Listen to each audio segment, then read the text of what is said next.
வலி அது பால் குடித்தா மட்டுமே சரியாகும், புளிப்பால் கொடுத்தா மட்டுமே சரியாகும் சொன்னாங்க.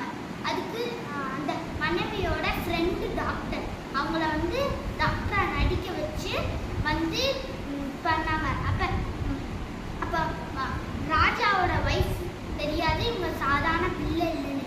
அதனால புளிப்பால் கொடுக்க நான் போறேன். ஐயப்பன் போய் பார்த்தா அந்த அறைக்கு தேவர்கள்லாம் கொடுமைப்பட்டு இருந்தா. அப்ப அறைக்கு தவம் பண்ணி சக்தி வாய்ந்தாராம். அப்படின்னு நெருப்பு ஊதிட்ட ஐயப்பன் மேல. அப்ப இந்த ஐயப்பன் வந்து நம்ம எதுவுமே பண்ண, அந்த ஐயப்பன் வந்து திரும்பியும் இருந்துச்சு ஒரு இல்லம்பு விடுறாரு. அறைக்கு இறந்து போயிட்டா. அப்புறம் இந்திரதேவாவும் மற்ற தேவர்களும் வந்து என்னை மன்னித்துங்க, நீங்க இந்த சாபத்தை எங்கனால மட்டும்லாம் வேணும், இந்த மாதிரி என்னோட குரு வந்து என்னை சாபம் விட்டுட்டாரு, நான் இனிமேல் மக்களாவே ஆவேன்னு அப்படின்னு சொல்லிட்டாங்க. அப்புறம் என்ன பண்ணோம், அப்புறம் வந்து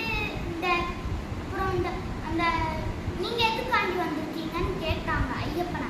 நான் வந்து என் தாய்க்கு புளிப்பால் எடுக்க வந்திருக்கேன்.